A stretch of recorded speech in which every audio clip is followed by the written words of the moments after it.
stunning film. I think it deserves another round of applause. Okay, so it's really my pleasure to introduce our guest for tonight's discussion. We are honored to have the director, writer, and producer of the film, Oren Rudavsky, tonight.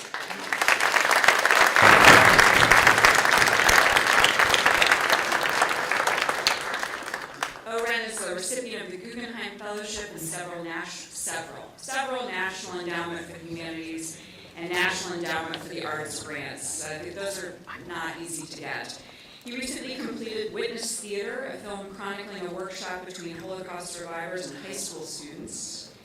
Many of his films have premiered and won awards at prestigious film festivals across the country and thankfully have been broadcast on PBS as part of POV and Independent Lens documentary series. So welcome, Oren. We're really happy to have you. It's really an honor. And as I said,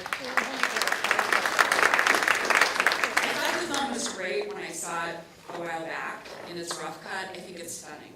It's great. I'm so excited for our country to see it next week. Also, please welcome Dr. Diane Everman.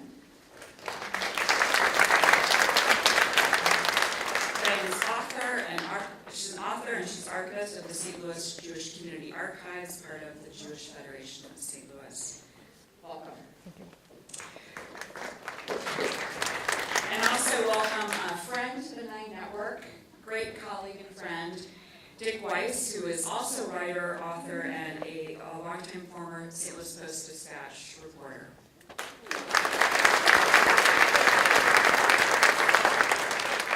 Our discussion moderator tonight is my great colleague, Nine's Senior Director of Content, Jim Kirchherr. Jim is executive producer of Living St. Louis, our weekly flagship series on Monday nights. And as producer, host, and writer, he has won 26 regional Emmy Awards. You would never know because they're stashed under his desk, and he's a very modest fellow. And last year, Jim was inducted to the St. Louis Media Hall of Fame. Please welcome my colleague, Jim Kirchherr.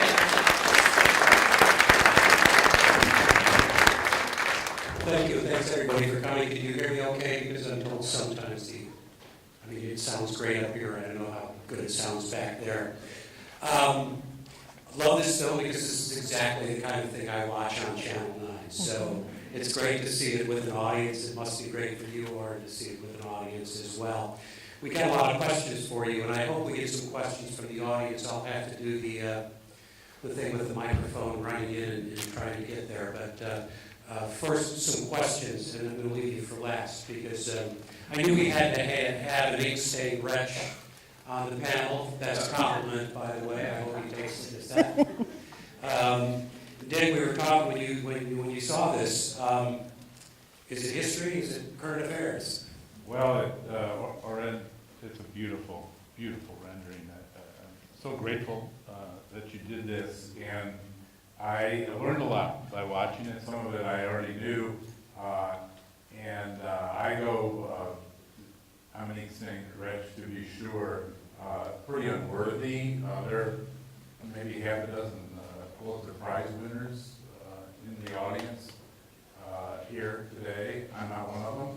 I like to say I am a two-time winner of the Pulitzer Surprise, which was at the end of the year they would give merit pay increases. I worked 30 years at the Post-Dispatch, and 2 times I won the Pulitzer Surprise. So that's my claim to fame. My other claim to fame is that my father worked at Channel 5, that was founded by the Pulitzers, and he and my mother worked at Famous Bar. You notice the mercantile department store. So my mother was in charge of tricking the editors into putting something about Famous Bar and later Macy's into the paper. And my father was actually in charge of giving Mr. Pulitzer, Jacob Jr., what we called him, although he was the third, headaches because he was the shop steward over there at Channel 5. And one time when I was about 8 years old, I ventured to say that actually the Globe Democrat was my favorite newspaper because the Globe Democrat had peanuts and it had Dear Abby. The Post-Dispatch had Ann Landers. And Ann Landers, I remember reading a letter, I was about 8 years old, and still sucking his thumb, and said that, well, that child was probably needed some professional help. I was a thumb sucker, and I didn't take kindly to that. So the Globe Democrat was my favorite paper, and my father looked at me as if he had sired an idiot, and he had to do some serious parenting. And because of my mother, what my mother did and what my father did, my home was often full of journalists, and I learned how to be, in a way, was just brought into this culture, and I became an editor at the paper. So the one thing that resonated with me was this Statue of Liberty pedestal, and everybody's got their name in the paper. They gave a penny. So for some reason, and this wasn't going through my head when I was dispatched to St. Charles County. It was like my first job as a manager, being an editor. Cut my teeth. We had a little section in St. Charles, and to create a little attention, we decided to have a contest to name the bridge over the river, and we ran the names of everybody who submitted a suggestion in the paper. And that was partly out of desperation because we weren't selling much advertising and we needed to fill the paper with something. And 1,000 names. And my favorite was the Carmangle Spanner. We ended up with the Blanchette Bridge. So that was, so it's in my bones. I feel like it's in my bones. Diane, we've had this discussion. Pulitzer is Jewish, but how Jewish is he? How Jewish of a story is this for St. Louis? And I know the Jewish community is complex as any community. Where does he fit into this story?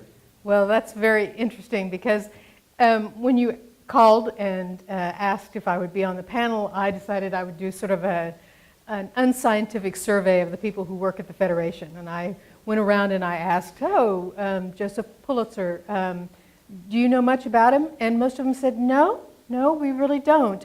And I found it very odd because if you Google him, if you look at any book that has anything, the first thing it always says is that he was a Hungarian Jew.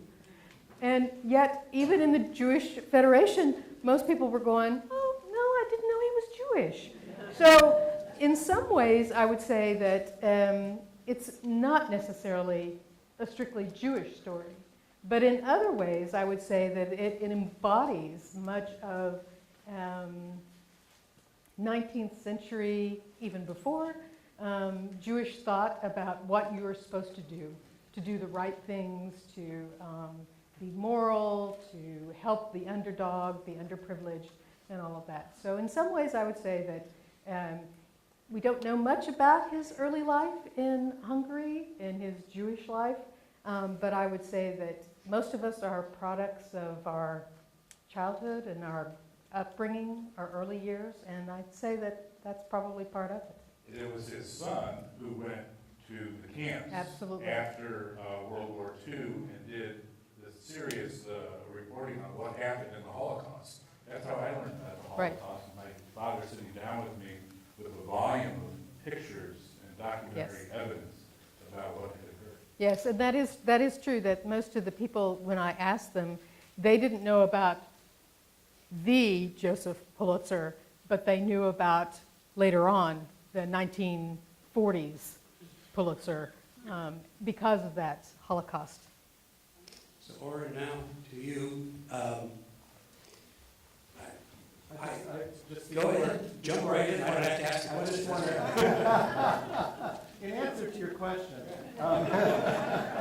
but just to add to that, just one detail I wish we had in the film, because I had photographs of the Jewish cemetery near Moscow, and there are many Pulitzers or Pulitzers, and I hired a Hungarian camera person who shot lovely footage in Moscow, but he couldn't get through the muddy roads to the cemetery, which would have crystallized the fact that yes, these Pulitzers were Jewish. The other thing is in the Columbia archives, which has a lot of this material.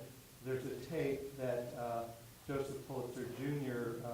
Made while he was recorded doing an interview in the 20s or 30s. I'm not exactly sure of the year, but it spoke of going to boarding school where he certainly was made fun of and ridiculed for being Jewish, even though he wasn't brought up as a Jew in any way, shape, or form.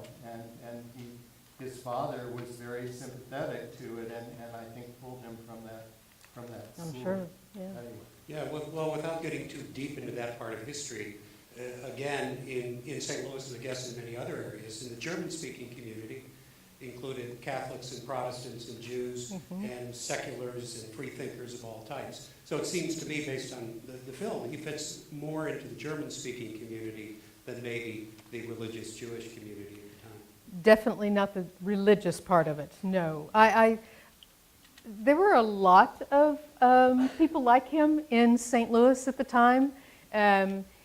Even right after the Civil War, the Jewish community in the U.S. in general was condemned for not playing a role in the Civil War.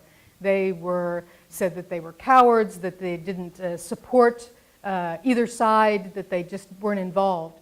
And Simon Wolf was the one who actually said, you're wrong. There were a lot of Jews. And so he set out to actually try to identify people who were Jewish, who did serve in the war.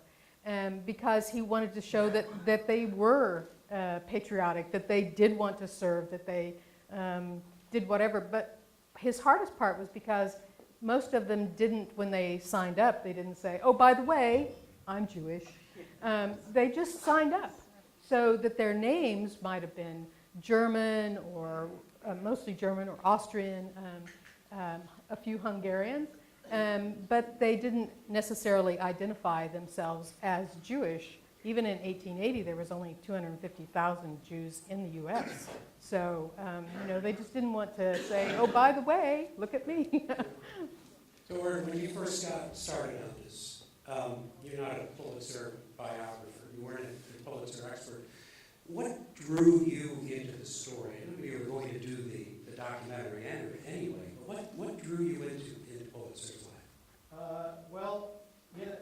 Pulitzer is a hard man to get to know a lot, and I think alive or dead. I think those who I think that probably those who worked around him really probably didn't know him that well either. And if you've read his grand pronouncements, they're quite eloquent, like the one that was on the wall of the former St. Louis Post-Dispatch building. It's a wonderful statement, but it doesn't give you a window into the character of the man. But what did is there was a memoir by one of his secretaries who traveled on the boat, was hired in the last year of Pulitzer's life and traveled on the boat with him. A man named Deline Ireland wrote a book called Adventures with a Genius. And what really I loved about that book is he saw intimately what Pulitzer was like day to day and through the night when he was reading to him. And he was a quite difficult man, quite a brilliant man, because he would be read to by these 6 secretaries, and he did not forget anything that they told him.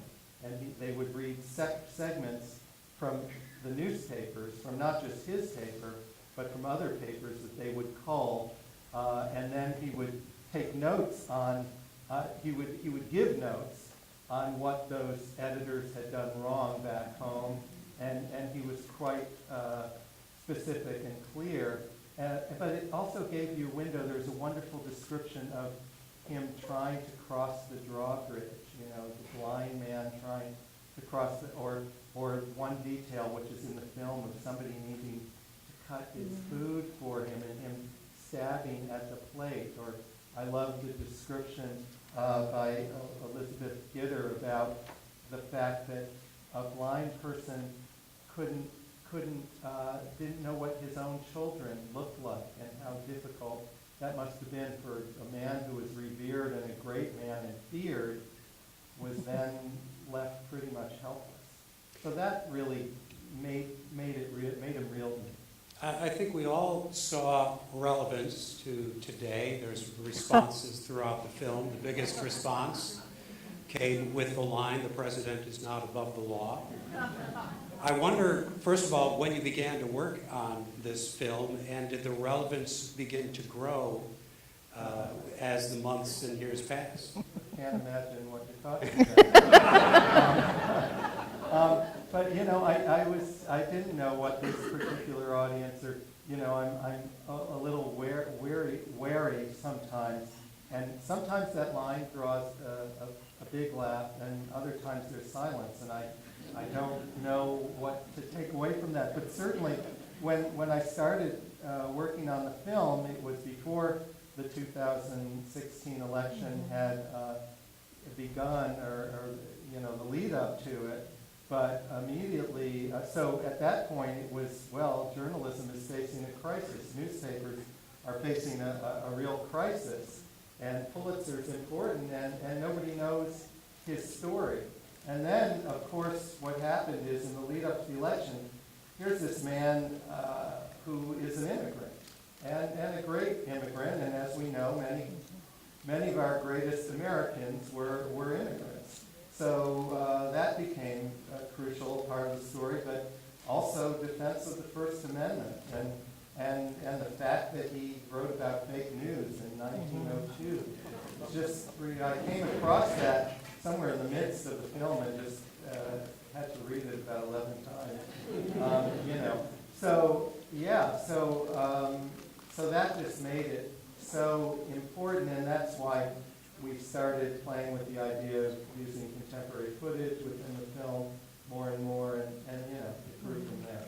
The through line that I really appreciated was this statement of not being afraid to make enemies. That has continued from then to now, to what even is going on in our community right now with the terrific recordings coming out of our St. Louis County government.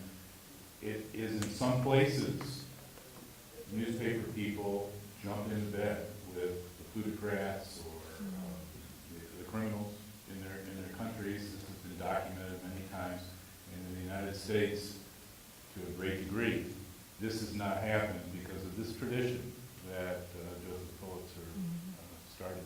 I wanted to ask you, because I've heard some folks, your colleagues, and I'm sure the current journalists would have something to say as well. But when you were at the Post, was the Pulitzer platform, the statue, was that just a thing you walked by, or was that a living, breathing document that you guys were really aware of? It was so hard to ignore, because you walk in the morning and it's on the wall. There are actually two statements on the wall. One is facing you as you come in, and then one is you're waiting for the elevator.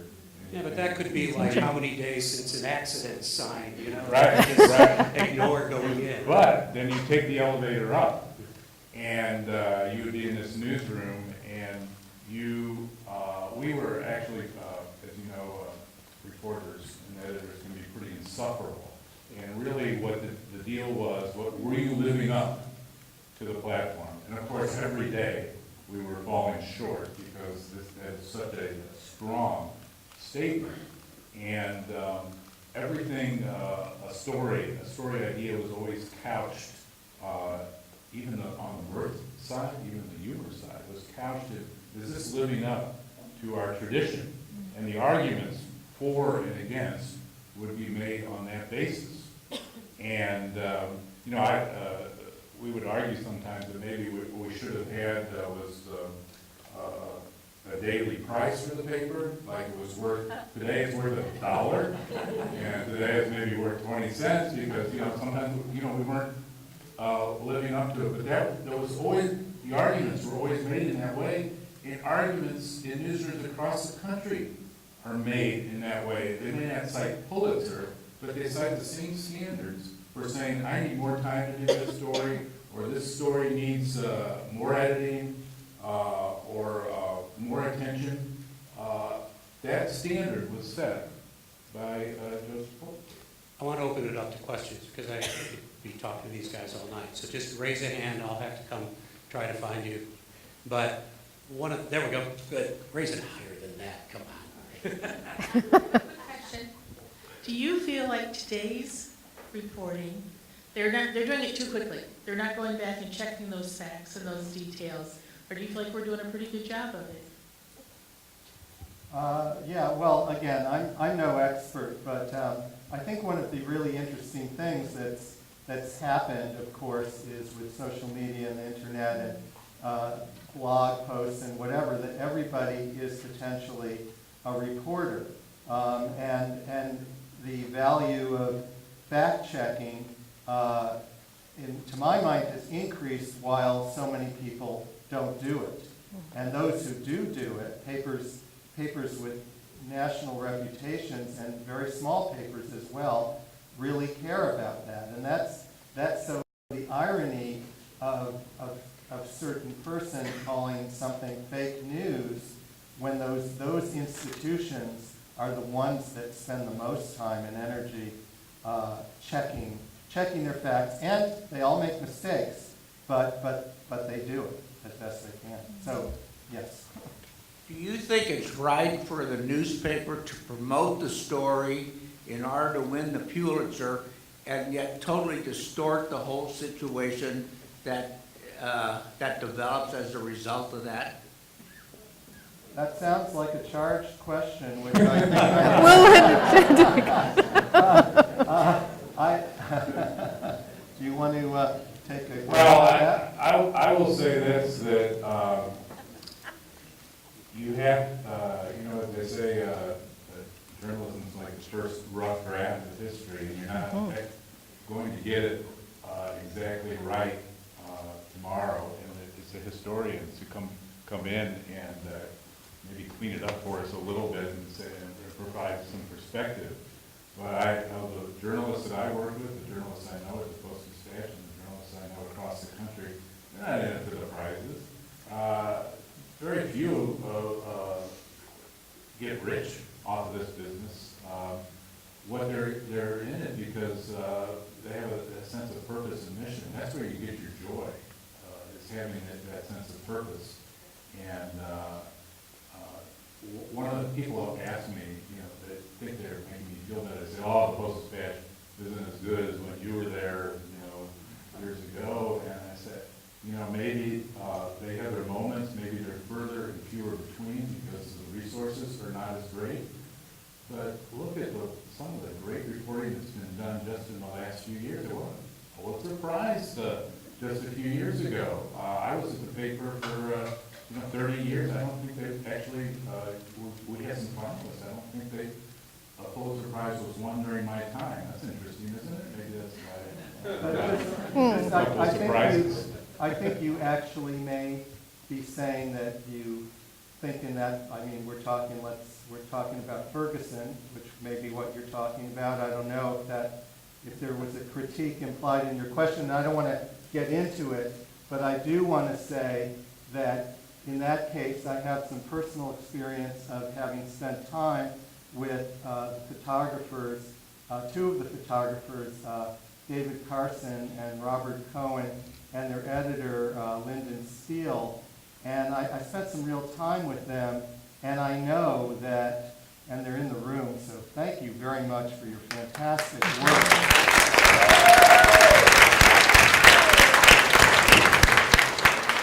And I want to say that in that case, those men and women's hearts were in telling the story as they saw it, as best they could. And stories become national stories because Ferguson was only one case across the country. And in that case, and you may not be referring to that story, so I don't want to get into it, but I would say that I wholeheartedly think that was a central story that we have just begun to unpack, not finished unpacking. One of the things that was regarding the question of technology, and I mentioned this to you before, one of the things that I really like about this was putting this new kind of journalism into the context of the time. And you had mentioned department stores, politics, entertainment, sports, the stock market.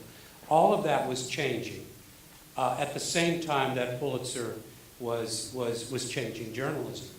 So it seems to me, and maybe this is, I'm not sure this is the question we want to talk about, but journalism is changing within the context of the other changes that are going on today, it would seem to me.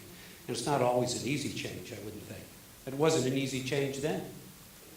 Yeah, well, but you know, the interesting thing about Pulitzer is that if it were not for those, as it says in the film, as Dan Citron says in the film, you know, all these industries and the press is a business, after all. We're growing up together. This is part of the American story, and they did all rely on each other, and part of the business plan of Pulitzer and newspapermen like him was advertising, and that's exactly the business plan that's not working today. Yeah. Well, and what's interesting is that what you brought out was he was not just a journalist, he was an entrepreneur. He figured things out, and we're figuring this out. There are other platforms, there are other ways of doing business, and what's enduring are the values. Those are portable. So Emmy Pulitzer, for instance, with John Sawyer, a former colleague of mine, created the Pulitzer Center, and they found ways to support investigative journalism around the world. And I believe the Pulitzer Center has facilitated reporting as won Pulitzer Prizes, as it turned out. So there are other ways of doing this, but we're going through, to be sure, a transitional period.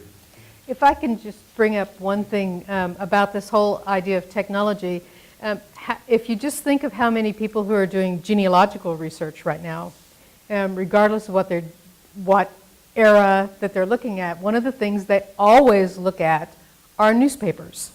And they look at it and they take what they state and what they find in those newspapers as the truth, you know, regardless of what it is. And they always are looking for more, and one of the best resources now are the newspapers. And it's not just the ones from the late 19th century and the early 20th century, but they're continuing all the way through today. So in some ways, technology is helping us reconnect to what went on before, as well as helping, in some ways, I hope, go into the future. By the way, the Post Dispatch is entirely digitized back to the very beginning. You can go through the SDL Today website and sign up to something called newspapers.com. I think it's something like $8 or $9 a month. You don't think I already use that? That's advertising. Yeah, the media seems to be changing a lot with the digital age, in good ways and bad ways. But I was happy to see you put on, the closing credits, the image of Edward Snowden and Glenn Greenwald on there. And I just want to comment that there's a lot of really good independent journalists out there that are doing amazing work. And if you have any comments. Well, Glenn's become a very controversial figure, I believe, in recent years, and I don't know. But yes, the great thing about, as I said earlier, the democratization of the media, that people, and this is true of filmmakers, of course, and I want to say, in the old days, the Times or the NBC or whatever would have stringers in every country in the world. And who's doing those stories in places like Syria now, or Egypt, or other war zones? They're people who, with their phones or with cheap cameras, are risking their lives and often dying to tell those stories. So those are the real heroes for me, and that's the power of that last statement for me of Pulitzer about those journalists who are out in the field, and the fact that it can be anybody who can break a story. Remember that amazing image from Tiananmen Square with that man facing down a tank. That was just somebody with their surreptitious camera taking that footage, and I assure you the Chinese trying to find out who that was. I'm just so happy, you know, and again, because I work here, but I watch PBS all the time. These are the kinds of things I love to see Channel 9 do and offer, because I tell you, if you ask people about Pulitzer, they'll know the Pulitzer Prizes, but they may not know the background. They may know about yellow journalism and pushing the country into a war. And my grown kids think Joseph Pulitzer was only the guy who broke the newsboys' strike, because they're big fans of Newsies. And Robert Duvall did not have an accent, so that always bugged me. It bugged them that it bugged me. But this kind of really rounds out the story. Even if you take those three elements, the yellow journalism, which is a big, important story in this country, and the Spanish-American War, the Pulitzer Prizes, and maybe the Newsboys' strike, I don't know. It's you know, Disney did quite well with it. So I appreciate you rounding out this story, and again, bringing it and putting it in the context that makes us think a lot more deeply, not only about what came before, but what's coming now. I think that's always the advantage of this. Are you going to do Pulitzer 2 and 3? Or? Well, I was talking to Emmy earlier, and thank you, by the way, to Emmy and to Michael Pulitzer, who were extremely helpful. And also, just because I am in St. Louis, I want to say I visited several times, and everybody has been extraordinarily helpful, and places like the Missouri Historical Society and Mercantile Library, where we got, and the St. Louis Post-Dispatch, and Tracy Roush, thank you. You know, just the help we got getting unique images, those images of the rich St. Louis residents. The daguerreotypes. Those wonderful images were found for us by somebody, I believe, at the Missouri Historical Society. So I'm not really answering your question. No, it wasn't a question. It was really kind of a... Except to say it's been a real treat for me getting an introduction to St. Louis, and Jack Galmish here has been extremely helpful. And so anyway, it's when you make a film, you learn about a history, but it's because you're dealing with people here, living here today, you're just learning this much richer story. And the St. Louis story could have been twice the length it was, or 3 times. Yeah, we would have liked that. And you would have liked it. No, I'll do that. You know, So you didn't answer my question, 2 and 3. well, yes. I was saying to Emmy today, I think there's a dramatized, there's a fiction, not a fiction, but a dramatized version of this film that could be made, because there's so many wonderful stories that are not in it. Well, you know this. I always say this, that the first thing Ken Burns hears after 18 hours is what he left out. Yes, So always. I can't imagine in an hour and a half how much you had to leave out of this. I was going to wrap it up. We got one more question in the front. Can you talk about the role of sensationalism within the Pulitzer history and how that's changed today?